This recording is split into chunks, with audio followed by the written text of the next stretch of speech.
Dando prosseguimento ao nosso curso de Introdução à Programação, a gente vai ver agora um pouco mais de como o software é produzido.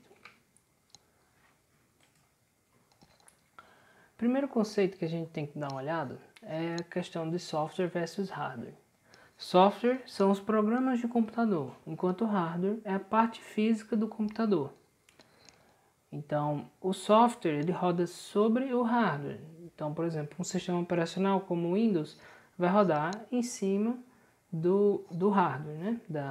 Do processador, pode ser um processador Intel, AMD, e esse processador vai estar acoplado lá com a placa-mãe e com os periféricos. Isso aí vai compor o nosso hardware. Então, como a gente viu na aula passada, o software, um programa de computador, ele é composto por uma sequência de instruções que é interpretado, ou seja, executado por um processador. Então vamos lá. Para que o código ele seja executado, existem três possibilidades. Uma, utilizar um montador e escrever um programa em assembly. Ou você pode usar uma linguagem compilada e utilizar um compilador para obter um programa executável. Ou você pode inserir o código em um interpretador e esse interpretador vai executar. Então, normalmente a gente vai ter linguagens interpretadas como Python, Perl, PHP. E você vai ter linguagens compiladas como C, C++, Delphi, Pascal. E pronto. E você vai ter também montadores que vão permitir escrever programas em assembly, como é o caso do MASM, do NASM. A gente vai ver, eu vou daqui a pouco demonstrar para vocês um exemplo de cada um. Vamos lá. Montador. O montador, o assembler, né, com essa terminação ER, ele vai significar montador.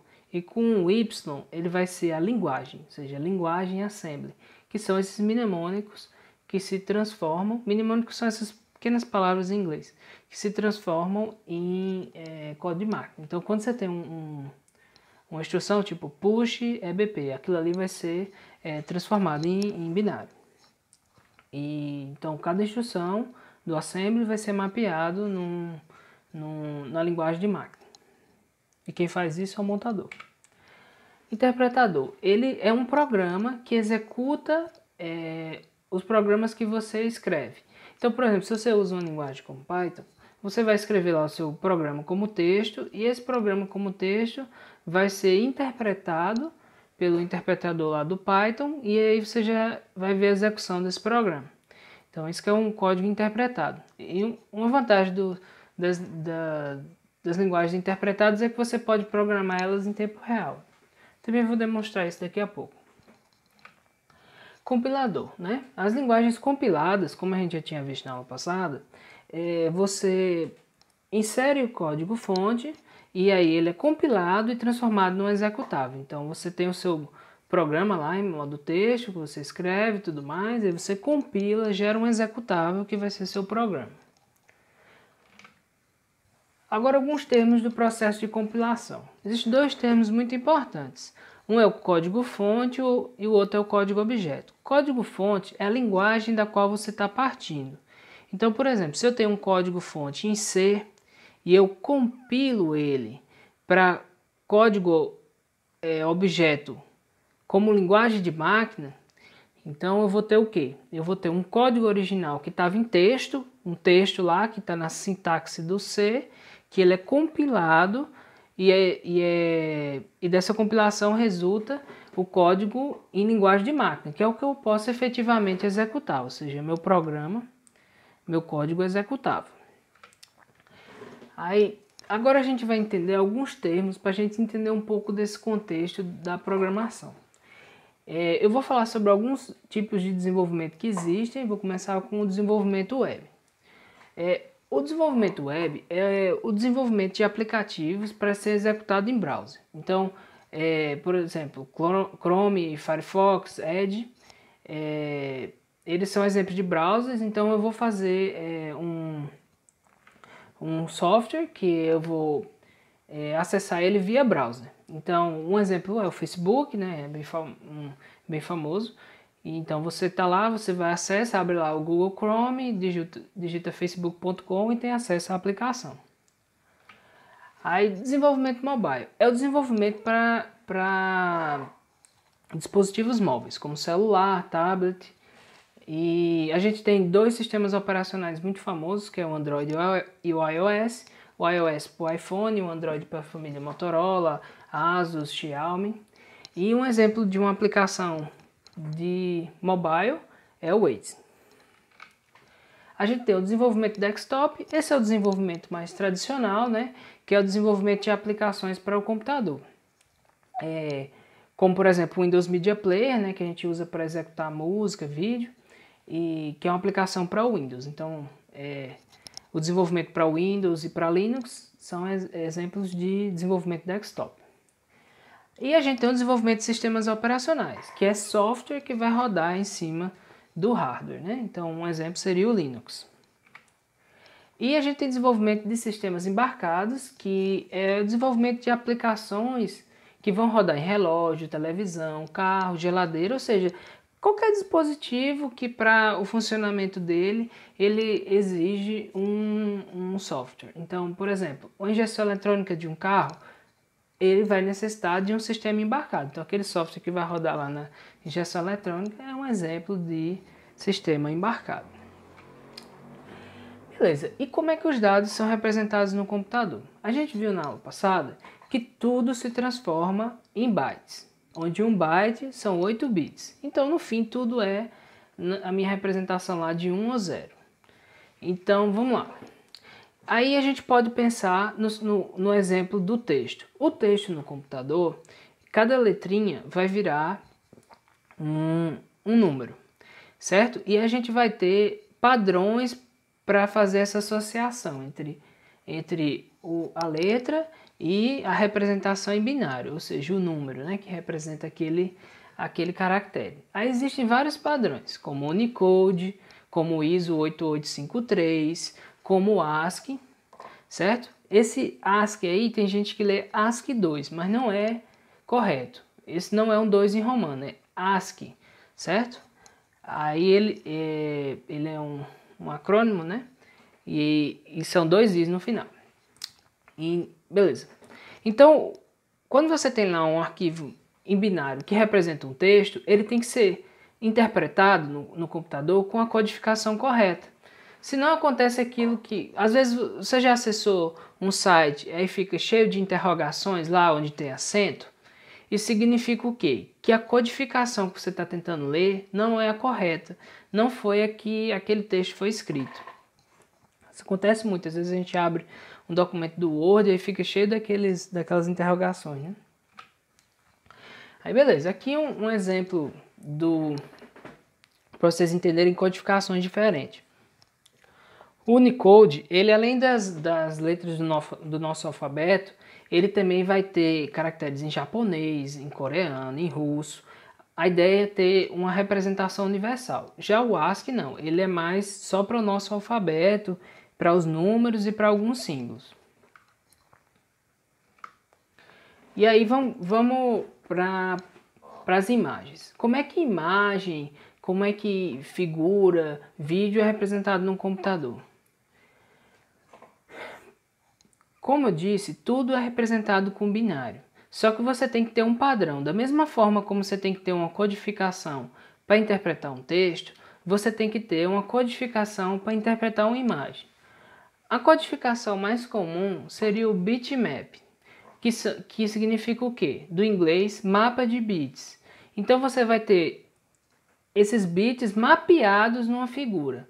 Um exemplo é essa figura que eu estou mostrando. Você divide cada bloquinho desse, que cada bloquinho desse vai ser um pixel. E aí esse pixel ele vai poder ser branco ou vai ser preto. E aí a gente vai fazer o seguinte. Quando ele for branco, a gente vai dizer que é 0. E quando ele for preto, a gente vai dizer que é 1. Então, aqui eu tenho um bitmap onde cada pixel é representado por um bit. Então, com isso aí, eu vou conseguir ter um arquivo lá binário que eu consigo interpretar e gerar essa imagem. Porque eu li um 0, eu desenho um pixel branco. Eu li outro 0, outro pixel branco. Eu li um 1, eu desenho um pixel preto. Então, aí eu consigo desenhar a primeira linha, a segunda linha, a terceira linha, a quarta linha, até formar a imagem. Então é assim que as imagens são representadas. Bitmap não é o único formato e também eles podem ter o bitmap colorido, que aí em vez de ser um bit representando cada pixel, aí vão ser mais bits, por exemplo, 8 bits para poder representar 256 cores e mais bits para representar as milhões de cores que a gente tem hoje, que é possível representar no computador. Não se assuste com isso, a gente vai ver isso durante o curso, então não tem problema, certo? É só você entender a ideia geral, que tudo é representado como bits. Então, só que aí você tem que ter um padrão, e esse padrão é que a gente chama de codificação ou encoding do inglês. E é assim que a gente consegue interpretar uma imagem, consegue interpretar um texto, um vídeo, etc. É o famoso codec, né? Quando você às vezes está executando um vídeo, você às vezes não precisa baixar um codec. Então, o codec é justamente o encoding para você entender para a aplicação entender aquele vídeo. Aí beleza. Aí vamos falar um pouco sobre o que é Unicode. O Unicode, ele é a tentativa de fazer uma padronização de um código único, um encode, né, único.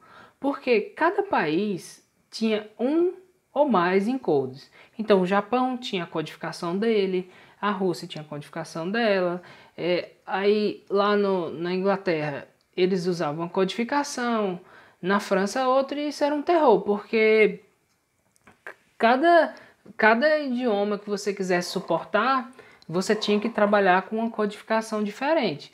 Então toda vez que tinha letras do alfabeto diferente, você tinha problemas de codificação. Então é que nem lá no Windows. Às vezes você quiser ver um caractere em japonês, aí você tem que instalar o suporte a codificação lá em japonês. Aí o Unicode é uma tentativa de ter um código único para todo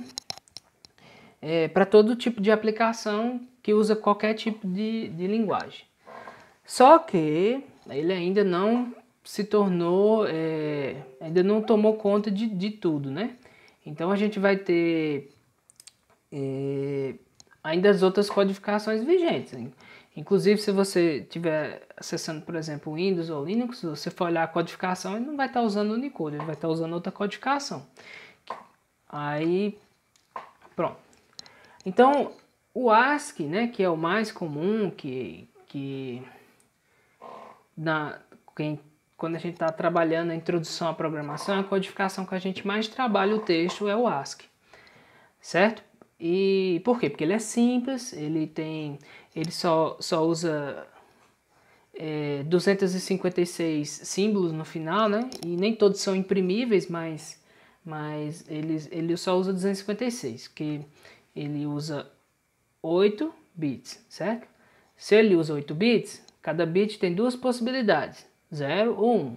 Então é 2 elevado a 8 possibilidades, ou seja, 256. Então o ASCII ele é uma codificação simples, a gente vai ver ele bem direitinho durante o curso, depois vai ver um pouco de Unicode também, mas é só para vocês entenderem, assim. Eu não acho legal eu ir e já mostrar direto isso aí, porque eu acho que é meio confuso. Então, aqui tem um pouquinho de teoria para vocês se basearem quando a gente estiver escrevendo os programas. Aí, beleza, gente. Então, vamos dar uma olhada agora numa coisa bacana aqui. Eu vou mostrar para vocês 3 exemplos. Um exemplo vai ser utilizando o Assembly. O outro exemplo, a gente vai utilizar a linguagem C, que é uma linguagem compilada, e no outro exemplo, a gente vai usar o Python, que é uma linguagem interpretada, certo? Então, o primeiro que a gente vai ver é o Assembly.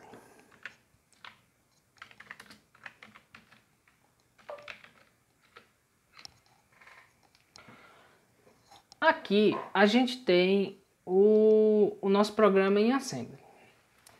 Não se preocupe com a sintaxe. Assembly, como eu já disse em aulas passadas, ele é muito difícil de entender assim de cara, porque você precisa conhecer o processador a fundo, porque cada instrução dessa é mapeada numa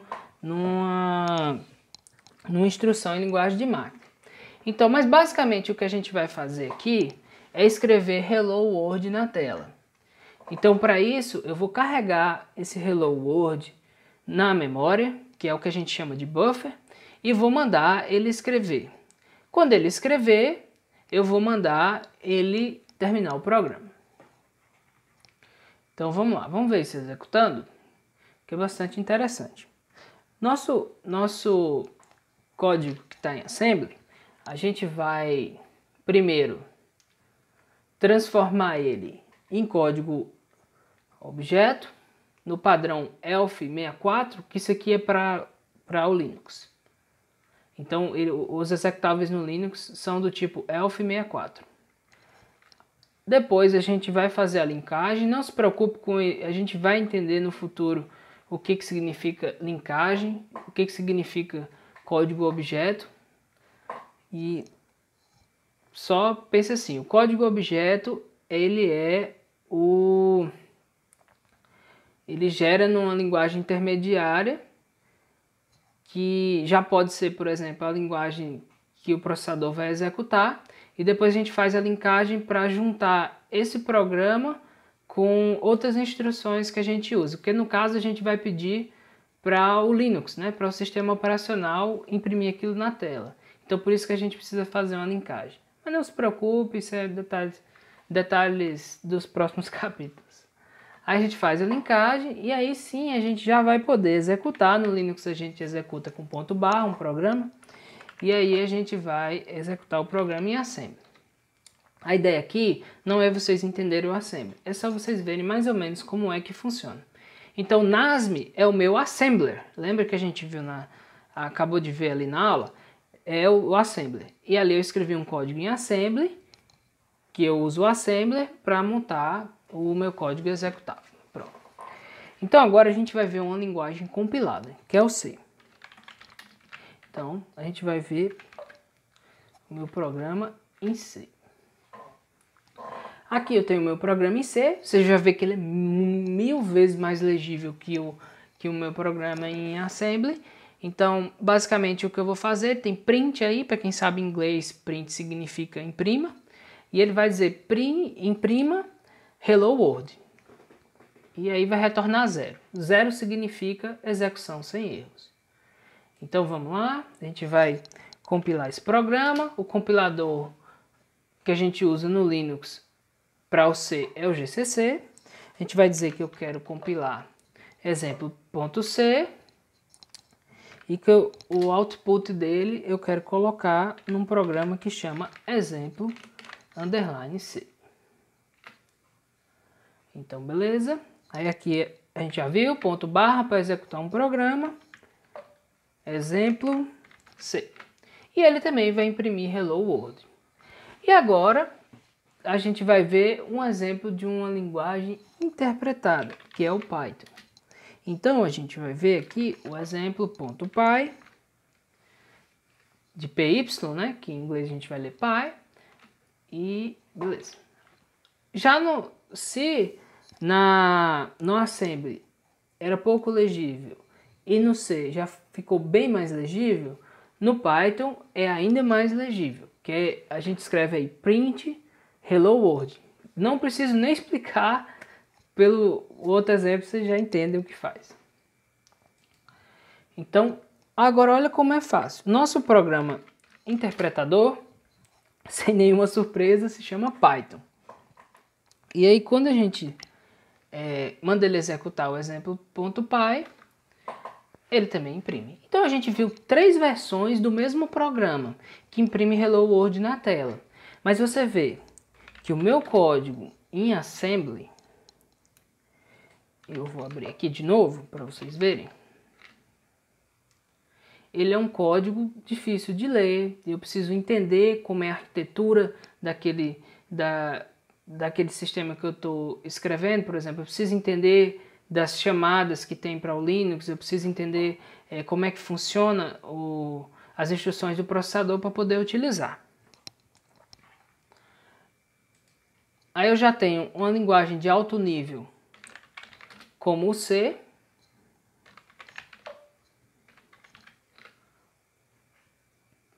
Que já é bem mais legível, que já é bem mais fácil. E aí eu tenho outra linguagem de alto nível também, que é o Python.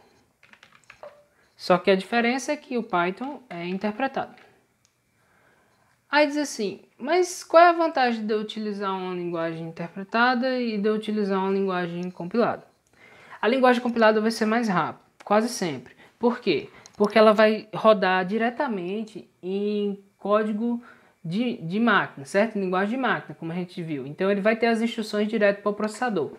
Enquanto numa linguagem interpretada, eu vou escrever esse programa em texto e ele vai ser transformado em linguagem de máquina na hora. Então isso é mais lento. Mas não impede, muitas e muitas aplicações hoje são escritas em Python, em PHP e em Perl, que são linguagens interpretadas e eles rodam perfeitamente. É só, por exemplo, mas se você tem um sistema que é crítico para performance e tudo mais, normalmente você vai querer escolher uma linguagem como C, que vai ter mais performance do que o Python, por exemplo. Mas vamos lá. Então, aí, como eu tinha falado, uma das vantagens de você utilizar uma linguagem interpretada é o fato de você conseguir programar nela em tempo real. Então, por exemplo, se eu estou testando um algoritmo, se eu estou testando outra coisa com a linguagem, eu posso simplesmente chamar o interpretador, como eu chamei o Python. Se vocês quiserem sair, é só escrever quit, ele sai. Mas, vamos lá. Aí eu quero fazer aquele mesmo programa. Eu vou imprimir na tela. Então vou botar aqui Hello World. E eu consigo imprimir. Se eu quiser, por exemplo, fazer um cálculo, como 123 mais 23, ele já faz para mim. Então a vantagem que eu tenho de ter uma linguagem interpretada é essa. Eu consigo testar em tempo real, isso é prático e tudo mais. Enquanto numa linguagem compilada eu tenho a vantagem da velocidade. Bem, pessoal, por hoje é só. Qualquer dúvida vocês colocam aí nos comentários, eu tento responder. E aí, beleza. Espero vocês nas próximas aulas.